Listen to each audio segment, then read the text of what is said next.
दिल्ली के आंकड़े इस वक्त हमारे दर्शकों के सामने आने जा रहे हैं। दिल्ली का ओपिनियन पोल देखिए क्या कहता है, जहां से लोकसभा की 7 सीटें आती हैं और पिछले चुनावों में 7 की 7 सीटें बीजेपी के खाते में गई थी और इस बार भी ऐसा होता नजर आ रहा है। बीजेपी के खाते में दिल्ली की 7 में से 7 सीटें जाती हुई नजर आ रही हैं, वो भी तब जबकि दिल्ली में इंडिया गठबंधन एक आकार ले चुका है। आम आदमी पार्टी और कांग्रेस इस बार मिलकर दिल्ली के अंदर चुनाव लड़ रहे हैं, लेकिन उसके बावजूद भी हमारा ओपिनियन पोल बता रहा है कि 7 की 7 सीटें दिल्ली की बीजेपी के खाते में जा सकती। बिल्कुल, और देखिए बीजेपी के ऐसा लगता है कि स्ट्रेटेजी जो है 7 में से 6 उम्मीदवार को बदलने की, वो यहां पर उसके पक्ष में जाती नजर आ रही है। अब बिग पिक्चर क्या है ओपिनियन पोल में दिल्ली को लेकर, ये इस वक्त हम आपके सामने रख रहे हैं। दिल्ली में बीजेपी की रणनीति अब काम करती है साफ नजर आ रही, क्योंकि हमारा ओपिनियन पोल का सर्वे बता रहा है 7 में से 7 बीजेपी के खाते में।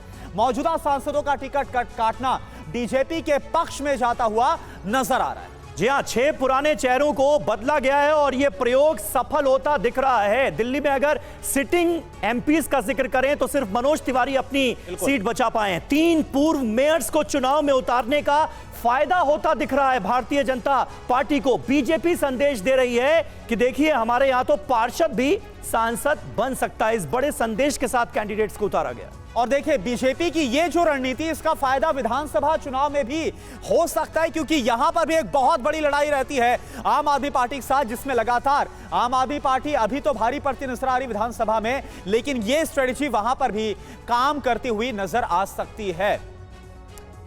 तो और देखिए आपके सामने जो हमने बिग पिक्चर रखी वो आपको दिखाई, लेकिन वोट प्रतिशत क्या नजर आ रहा है ओपिनियन पोल का, यह आपको देखना समझना बहुत जरूरी है।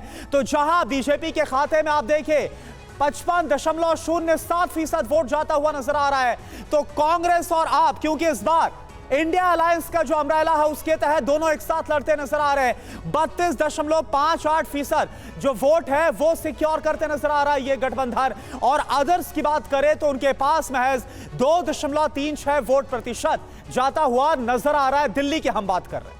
जी हां, और आम आदमी पार्टी के बड़े नेता गोपाल राय की इस ओपिनियन पोल के आंकड़ों को लेकर क्या राय है, जल्दी से देख लेते हैं। टीवी डायनेमिक सर्वे किया है, जिसमें पंजाब को लेकर तो आपका अच्छा खासा दिख रहा है कि 13 में से 11 ला सकते हैं, लेकिन दिल्ली में कुछ खास हाथ में नजर नहीं आ रहा। कैसे मानते हैं? वो तो जब हम पहली बार चुनाव लड़ रहे थे 1 सीट भी नहीं आती थी सर्वे में, तो अब सर्वे की बात तो जो सर्वे करने वाले जाने, जनता के दिलों की बात हम जानते हैं। जनता के दिलों में जो दर्द दफन है वो चुनाव में उसका हिसाब किताब होगा। लेकिन पंजाब में तो आपको सर्वे पूरा दिखा रहे हैं। मैंने नहीं कहा ना, तो वो सर्वे वाले ही बता पाएंगे कि उन्होंने क्या किया है। मुझे जनता के दिलों का बात पता है। क्या आकलन है आम आदमी पार्टी के लिए और इंडिया गठबंधन के लिए? इंडिया गठबंधन करिश्मा करेगा इस बार, मतलब सरकार में आ जाएगा निश्चित रूप से। और आम आदमी पार्टी के लिए क्या? आम आदमी पार्टी उसके साथ खड़ी है। नहीं, कितनी सीटें आ जाएंगी? नहीं, सीटें तो सरकार बनाने के लिए चाहिए, इंडिया गठबंधन उतना ले आएगा। तो आम आदमी पार्टी को तो आपने सुना, लेकिन ओपिनियन पोल में बीजेपी को दिल्ली में भारी बढ़त मिलती हुई साफ नजर आ रही। उनसे बात की हमारे सहयोगी निशांत चतुर्वेदी और सुमेरा खान ने।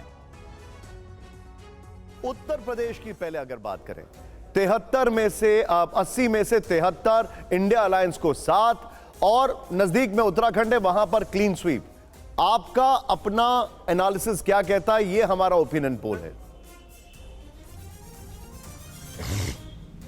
उत्तर प्रदेश राज्य में अभी चूंकि ओपिनियन पोल आपका चुनाव से पहले आया है, जैसे जैसे चुनाव पास आएगा आप देखेंगे उत्तर प्रदेश में हम 80 की 80 लोकसभा सीटों पर विजयश्री हासिल करेंगे।